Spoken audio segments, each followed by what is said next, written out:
Let me just kind of wrap this all up. I want to just bring this back around to what's going on right now. What's going on, and probably a reasonable question is, how do we talk about this? I mean, I've been using the word fascism, the merger of state and corporate interests. But too many people think that fascism means Nazism. Should we be using corporatism? Should we be using oligarchy? Senator Sanders likes to use the phrase oligarchy, and he talks about the oligarchs. And I think that's a great phrase.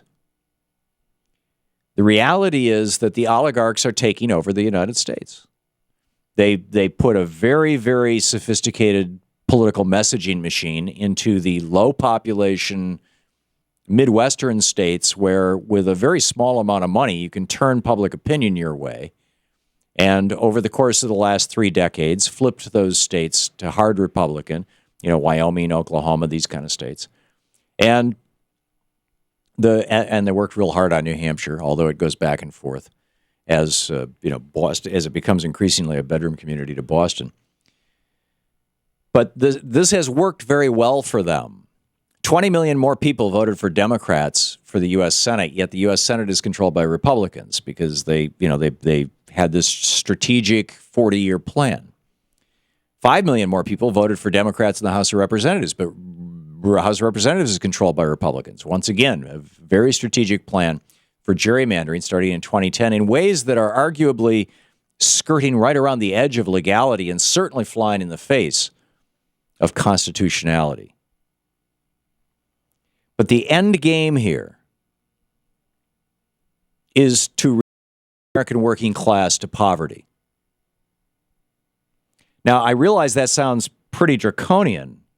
I mean, holy cow, why would any oligarch want the American working class to be poor? It's a pretty straightforward, logical process. Go back to 1951 when Russell Kirk published The Conservative Mind. And, he starts out the book by talking about how Sir Edmund Burke, back in the 1790s, when Thomas Paine went over and spent 2 weeks at Edmund Burke's home on his way to France and ended up so angry by Burke's right-wing rhetoric and perspective that Thomas Paine wrote The Rights of Man as a rebuttal to Sir Edmund Burke. Sir Edmund Burke, the father of modern conservative thought. A Brit who actually supported, ultimately, the American Revolution, but he was a conservative. And he said, for example, famously, and I'm paraphrasing from memory, but this is pretty close. He said, "It does me no harm if a man is allowed to engage in as servile a profession as that of hairdresser or candle maker, tallow maker. But it does society considerable violence if such a man, the hairdresser or the candle maker, is allowed to participate in the processes of government, in other words, to vote. That does violence to society." You go back to 1951, the conservative mind, and what Russell Kirk laid out was the conservative concern in 1951. This was just a couple years before Elvis. And Elvis began to validate their concerns. And then the Beatles came along, and I just blew it right out the door. And that is that if the middle class got strong, if Americans were not afraid, if kids could go to college without fear that, some anvil was going to fall on their head, an anvil like a lousy credit score or a huge amount of debt, or getting kicked out of school means you'll never get into another one.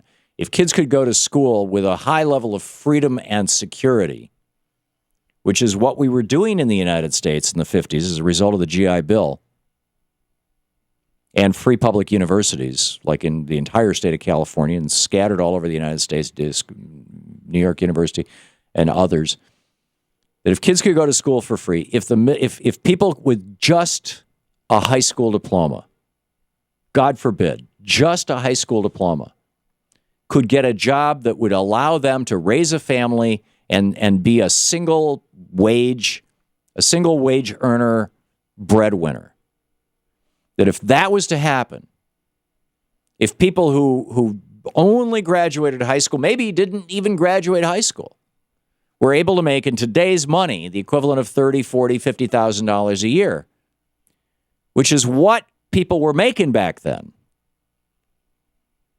Individual income back in the 1970s, early 1980s, before Reaganomics, individual worker income was the equivalent of around $26,000 a year, was around $26,000 back then in those dollars. Family income, family income was that, and that's the equivalent of around $40,000 or $50,000 in today's money. What has happened is that household income is around $50,000, but individual worker income is still around $26,000. The what used to be a household of one working person is now a household of two and a half working people. So what they've done is they've disempowered the middle class. I mean, this is all about creating a feudal, feudal system. A system where the oligarchs basically own everything. They own society, they own you, they own me, they own the house that you live in, they own everything.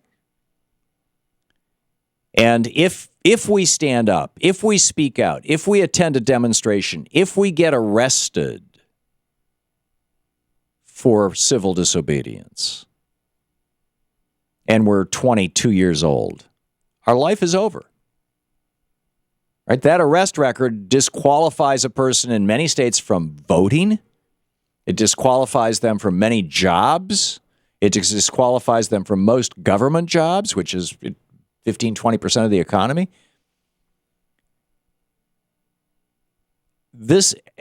So you look at that, then you look at all the ways that they're trying to make sure that now that they've got the middle class on its knees, now that these oligarchs, these billionaires, have the middle class begging for help and saying, please, we'll do anything.